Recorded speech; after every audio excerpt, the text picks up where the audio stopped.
Welcome to YouFlix. Thank you for taking the time to watch our channel.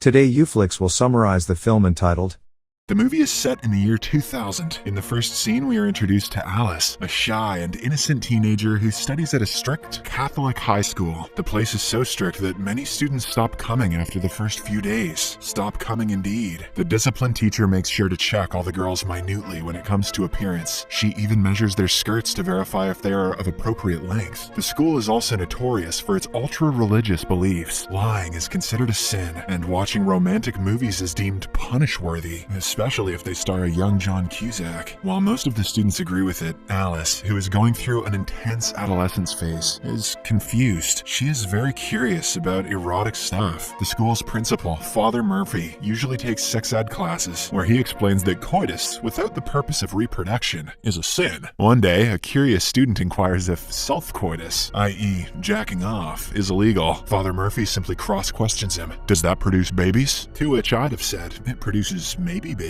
He also makes it clear that any form of intercourse before marriage will result in everlasting misery. Alice has a hard time comprehending all of this, as her sexual desires keep growing with every class. On one hand, her teacher strictly advises her against those fantasies, but on the other hand, her body needs it. She becomes even more confused when her best friend Laura doesn't support her feelings. The latter believes that students their age should simply focus on their studies. Later, when Alice reaches home, she immediately sits next to her computer and opens the popular online chat room, AOL. Oh man, that makes me feel old. As she is going through various rooms, she suddenly gets a message from an unknown guy by the username Harry Chest 1956. He has sent some unsolicited and explicit images of him doing it with his wife. Alice, who has never seen such pictures before, immediately turns off the monitor in disgust. But shortly after, curiosity gets the better of her, so she turns on the monitor and starts scrolling through the images. This is how all perverts online like to imagine it goes. Minutes later, Harry Chest, 1956, again messages her. He wants to know her ASL. Alice doesn't know what that means, so he explains it to her in detail. After Alice lies that she is a 22-year-old girl from Iowa, the man asks her for a picture. Slightly scared, she sends him a photo of her friend instead. This excites the man even more, so he starts sending her erotic messages. Alice just reads in bewilderment, as she doesn't understand most of the words. As the chat continues, the man inquires if she is pleasuring herself. Alice has never done it before, but when the man reassures her that it's fine, she slides her hand inside. All of a sudden, Alice starts feeling wonderful. But before she can climax, her mother arrives home. She hurriedly turns off the monitor and rushes towards the kitchen. What's for dinner, Mom? It smells hot. The next day at school, as Alice and Laura are having lunch in the cafeteria, a popular girl approaches them and says, "I cannot believe Alice tossed Wade's salad." She also mentions that the entire school is buzzing with this rumor. However, Alice denies doing that, saying she doesn't even know what the phrase means. "I'll give you a hint, Alice, that salad contained nuts." She also asserts that she never talks to Wade, the nerdy classmate who always looks high. After the popular girl leaves, Alice takes out the cover of a chocolate filling and starts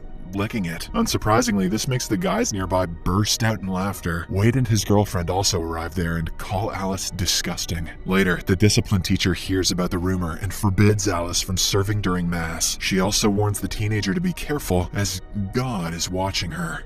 In the evening, Alice, who is feeling guilty about the AOL chat incident, confesses her venial crimes to Father Murphy. The latter does not scold her, but he simply asks her to refrain from such things. As a form of punishment, he tells her to recite the prayer 20 times, which she instantly does. "Oh man, don't stop," says Father Murphy. In the next scene, both Alice and Laura decide to attend the school's upcoming retreat, where the students will be taught how to get closer to God. Alice sees this as the perfect opportunity to return to the path of righteousness, while Laura wants to be noticed by a popular senior named Nina. When they arrive at the campgrounds, Alice cannot take her eyes off of a retreat leader, Chris, who also happens to be the captain of the school football team. He's just one T short of Christ. Maybe I'll let him touch mine. On the other hand, Laura is excited to finally see Nina, who is another retreat leader, but the two get selected in the opposite groups, making them both upset. Later, Nina leads Alice to her room and asks her to hand over all her gadgets and devices. Alice hands her watch, but she keeps her phone with herself. The next morning, all the students gather in the main hall, where Father Murphy starts one of his boring lectures. He says that they have been summoned to this trip by none other than the Almighty God himself. Once the students survive his lecture, they are asked to take part in a survey. In a form, a very variation of feelings are mentioned, and the students will have to circle the ones they've felt throughout the year. Alice circles some of them, along with the word turned on. After the time is up though, she has a change of thoughts. She tries to erase the circle over turned on, but can't, so she simply crosses out the word before submitting the form. For the next exercise, the students are asked to come on stage and express anything they want to say. Nina takes this as the perfect opportunity to become the center of attraction. She goes on about how her family ignored her when she was a kid. The plan works, and all the students circle her and give her a warm hug. That night, as Alice is sneakily using her cell phone, she suddenly gets an idea. She puts the device on vibration mode and then shoves it between her legs. Alice suddenly starts having butterflies in her stomach and a weird sensation she has never felt before. However, when she sees the crucifix hanging in her room, she stops. I guess she's not into voyeurism just yet. On the second day of the retreat, all the students are taken on a hike through the woods. A girl accidentally trips, so Chris helps her up elegantly. This gives Alice an idea, so she fakes an injury and calls him for help. He immediately goes to her, picks her up, and takes her to a nurse. Alice is over the moon. In her mind, she is having multiple hormonal explosions. The retreat is turning out to be a good one for her so far. But unfortunately, in the evening, Nina finds out about her cell phone when it unexpectedly starts vibrating. It is immediately confiscated, and Alice is sent to Father Murphy. As a punishment, he assigns her to cleaning duties around the retreat house. Alice obliges and starts cleaning right away. A few hours later, while she's still at it, she notices a computer inside Father Murphy's room. Since there is no one around, Alice silently opens his computer and logs onto AOL anonymously. Then she inquires what tossing the salad actually means. Unfortunately, the people in the chat room give her different answers, and none of them seem to be conclusive. It means drying off the leaves. It means mixing up the ingredients. It means blowing yourself. At the same time, Alice hears some footsteps approaching, so she hastily turns off the monitor, not realizing that the computer is still open. On her way out, she runs into Nina, who lightheartedly guilts Alice about her presumed encounter with Wade. Nina further adds that she is not mad at her for illegally sneaking in her phone. Instead, she is hopeful that Alice is on the right path towards righteousness. On the third day, Chris gathers a bunch of students and asks them to confess their regrets, if they have any. He says that confessions help people relieve their stress and stay focused. One by one, all the students explain their sob stories. One talks about his recent breakup with his girlfriend, while another mentions how she couldn't attend her grandmother's funeral. When it's Alice's turn, she says she wants to grate some cheese on Chris's sweet abs, but actually she has nothing to say. So she just lies that her dog was poisoned to death, and she couldn't save him. The story touches one of the students so deeply that she starts crying. Later, as all the students are in the cafeteria, Father Murphy shows up with an anxious look and reveals that someone accessed explicit content on his computer. He then tells the culprit to claim responsibility as soon as possible. When no one utters a word, he leaves, saying his favorite catchphrase, "God is watching." The incident frightens Alice, but she decides to keep her secret concealed. In the next scene, all the students are called to Father Murphy's office one by one. He wants to check if they are making progress. Soon it's Alice's turn, and the first thing she is asked about is her relationship with God. She simply replies, "It's good." After this, Murphy asks her why she circled the word turned on. Alice explains that she felt it before coming to this retreat, but now she feels nothing. Before leaving, Father Murphy talks about her rumor with Wade and even presses her to confess to it. Sus. But Alice, who still doesn't know what the actual rumor is, tells him that she is innocent. The same day, as Alice is cleaning the cafeteria, Wade decides to wind her up by littering around. She angrily asks him what his problem is, but before he can answer, Father Murphy arrives there and takes him away. Shortly after, when Alice resumes her cleaning, she finds Wade's bracelet, which he had dropped earlier. She puts it in her pocket and heads to the kitchen, where she notices something shocking. Nina is kissing and then filleting a random guy in the woods. Alice is left in utter disbelief, but she is also aroused. Hence, she puts the mop handle between her thighs and calms her hormones. Phew.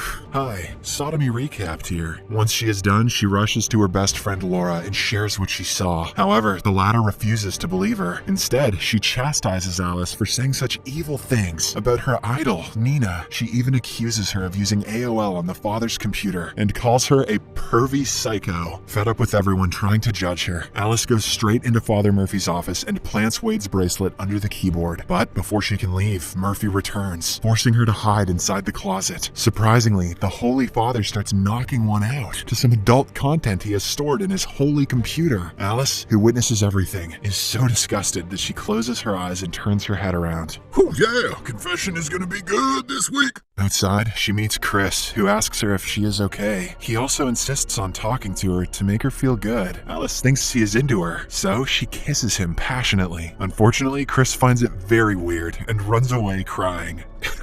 At night, when everyone is busy with their prayers, Alice sneaks out to the campgrounds to have some fresh air. She stumbles upon a lesbian bar, where she and the owner Gina commiserate about how the fear of damnation can warp an adolescent's development. The teenager asks Gina about why everyone wraps around a fake image to impress others and hide who they really are. She further adds that she is afraid to explore and commit small mistakes, afraid of the fact that she will go to hell. Seeing her depressed, Gina reveals her own story. She explains that she was also brought up in a Catholic school where the rules were extremely strict. However, she didn't let them change her, and now she is a totally different person than what was expected of her. Hearing this, Alice becomes somewhat happy. After their conversation ends, Gina gives her a ride back to the retreat. She also encourages her to look into colleges that are much more open-minded. Before she returns, Alice has one last question. She wants to know the meaning of tossing someone's salad. Gina laughs for a while and finally reveals that it means licking someone's Alice also pretends to laugh, but deep down, she is horrified. On the last day of the retreat, as all the students are having breakfast, Father Murphy abruptly pulls Wade away. Turns out that his bracelet has been found, making him the perpetrator in the father's eyes. With this, Laura also makes peace with Alice and promises to not judge her again. Surprisingly, she also reveals that Wade is gay. He simply spread the rumor of Alice tossing a salad in order to conceal his true identity.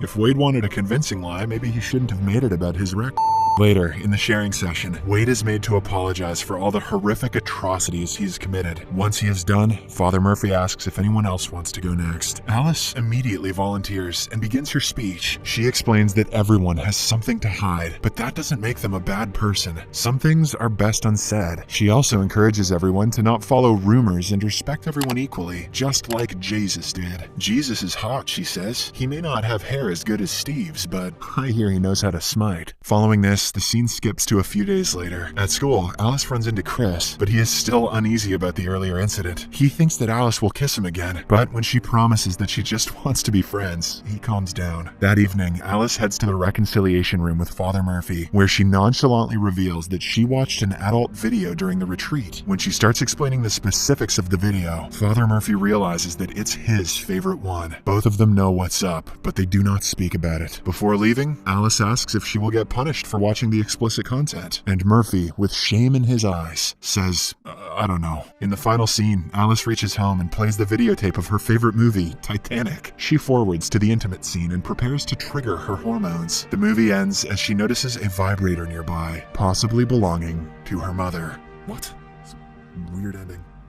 Thank you for watching.